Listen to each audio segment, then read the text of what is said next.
Okey kelas, kita sambung pada video yang kedua. Kita rujuk semula pada buku teks Pendidikan Jasmani dan Kesihatan tingkatan 4, tingkatan 3, tingkatan 3. Okey, kemahiran yang pertama yang diberikan kepada kamu untuk dilakukan jika boleh lakukan di rumah. Okey. Challenger, iaitu challenger lantai, iaitu kemahiran pukulan pepat.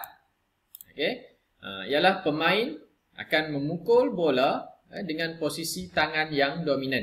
Maksudnya kamu memegang bola, okay, kemudian tangan yang dominan akan memegang bat. Tangan yang dominan itu yang akan memukul bola. Manakala kemahiran pukulan kilas melibatkan kilasan lengan secara menyilang. Okay, tadi secara dominan. Sekarang bermula dari sini akan secara menyilang badan semasa memukul bola. Untuk kemahiran pukulan pepat, pemain perlu berdiri secara menyisi hampir dengan meja, iaitu dekatlah berhampiran dengan meja. Okey, kemudian semasa memukul, tangan yang memegang bat itu bergerak ke hadapan dan menuju ke arah bola. Okey. Kemudian bahagian atas badan. Bahagian atas badan yang menghadap bola di sebelah kanan. Sambil berat badan akan berpindah dari kaki kanan ke kaki kiri semasa melakukan pukulan. Bola perlu dipukul pada lantunan yang maksimum lah, pada lantunan yang kamu rasakan sesuai untuk dipukul. Okey. Baik, untuk kemahiran pukulan kilas, kedudukan dan lakuan pemain ialah sama, manakala sudut permukaan bat ialah ke arah ke bawah sedikit. Dia bukan tegak. Dia perlu turun sedikit. Bukan tegak. Okey. Okey, cara bermain ni kamu boleh applykan jika kamu berada di rumah bersama saudara ke, ataupun kalau di sekolah kita boleh buatlah. Okey. Cara bermain. Okey, kemudian kita nak lihat contoh pukulan pepat. Ini kedudukan dia. Cara memegang bat. Okey, yang pertama tadi. Dia tak boleh straight, bat dia tak boleh tegak. Dia perlu sedikit sengit. Ini follow through dia. Gambar yang pertama, yang kedua dan juga yang ketiga. Ini pukulan pepat. Manakala pukulan kilas menggunakan belakang bat. Dia menyilang daripada tubuh badan. Tadi di sebelah tangan yang dominan. Kalau kanan, daripada kanan ke depan. Net. Kilas daripada silangan badan. Okey. Contohnya macam ni. Lihat pada gambar ni. Okey, ini step yang pertama. Bola melantun. Kamu rasakan sesuai. Kemudian kamu akan balaskan. Melakukan pukulan kilas tersebut. Okey. Baik. Kemudian challenger iaitu tolak. Kemahiran tolak pepat dan tolak kilas adalah satu strategi untuk pertahanan, bertahan. Tujuannya adalah untuk mengembalikan bola yang dihantar oleh pihak lawan.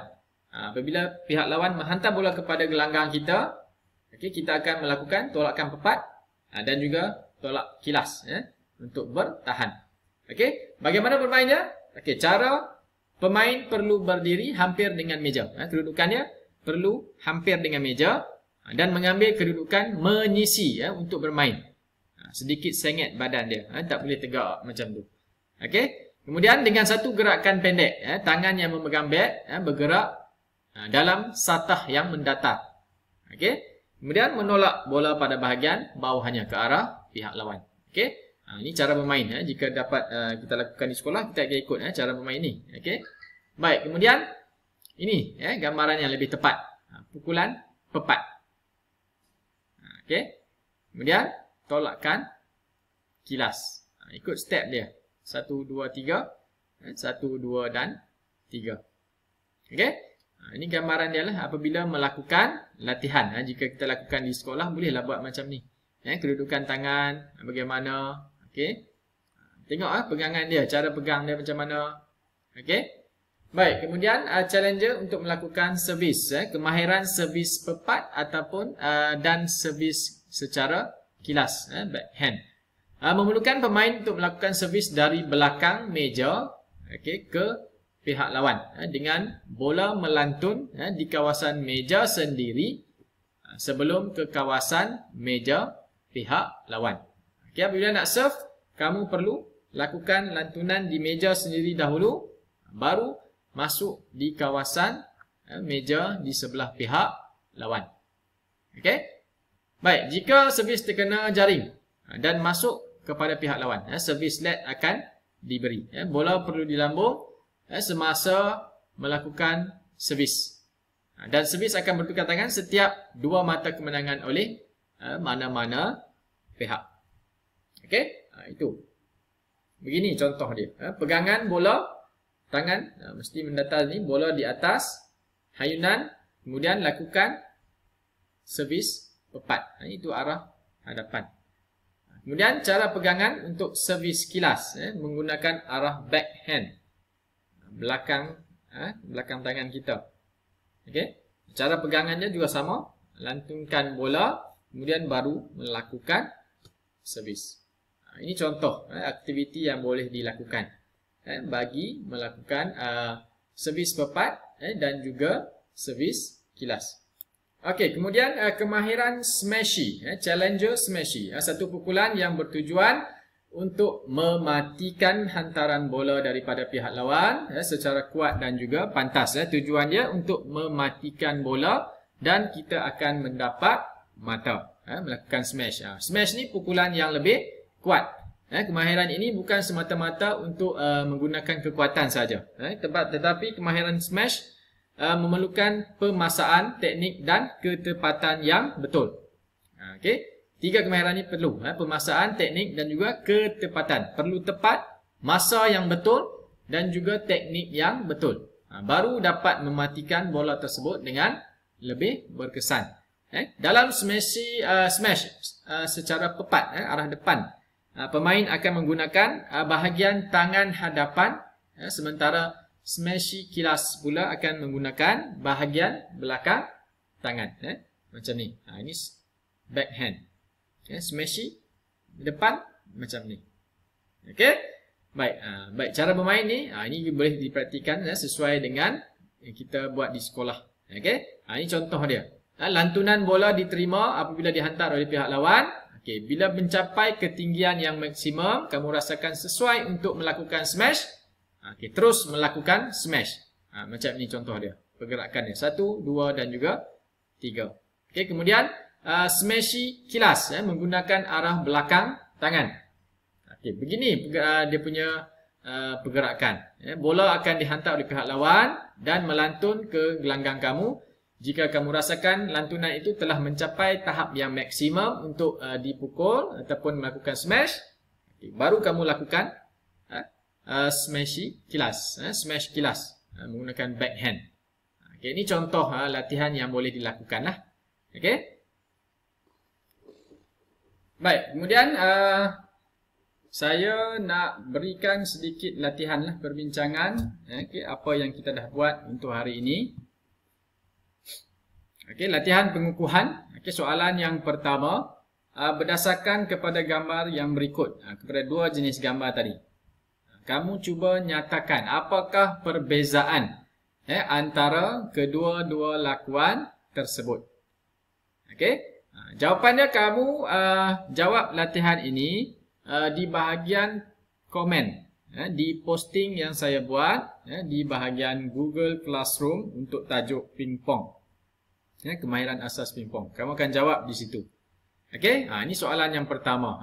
Kamu tulis nombor soalan. Kemudian terus tuliskan jawapan dia sahaja. Mudah sahaja.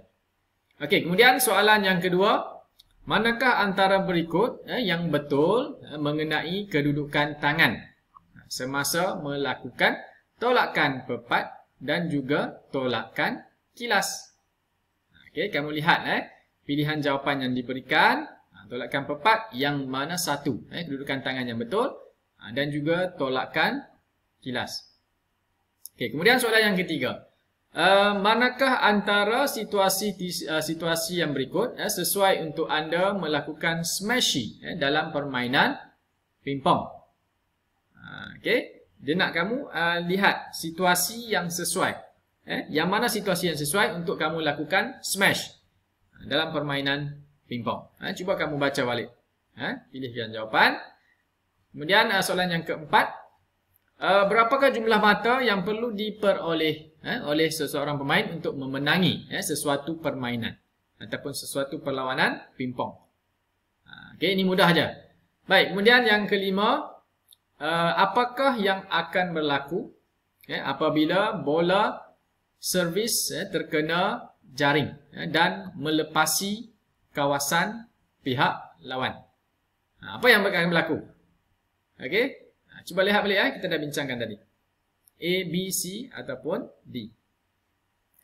Baik, kemudian manakah antara yang berikut bukan kemahiran dalam permainan pingpong? Yang mana satu? Okay, baik. Kemudian kemahiran pula. Soalan yang ketujuh, berdasarkan gambar rajah permainan pingpong beregu di bawah. Lakarkan dengan satu garisan yang menunjukkan arah servis yang betul oleh pemain B kepada pemain lawan C ataupun D. Okey. Baik, rajah ni. Okey. Okey, baik. Di sini dia minta lakarkan. So, kamu nak jawab di bahagian komen. Tak ada bahagian untuk kamu lakarkan. So, kamu jawab sehingga soalan 6 dahulu. Okey, jawab soalan 6. Kemudian, satu lagi tugasan kepada kamu.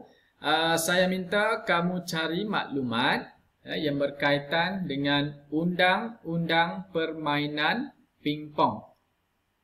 Okey, undang-undang permainan pingpong. Kamu cari maklumat di internet, di Google Classroom. Kemudian kamu dapatkan maklumat tersebut dan muat naik di bahagian komen bersama-sama dengan jawapan latihan yang kamu buat ni. Okey, selepas kamu jawab soalan 1 sehingga soalan 6, kemudian sambungan di bawahnya kamu masukkan juga undang-undang permainan pingpong. Apa undang-undang permainan pingpong? Saya minta kamu cari maklumat. Okey, itu tugasan untuk kamu hari ini. So kita akan bincangkan jawapan ini sekejap lagi. Okey.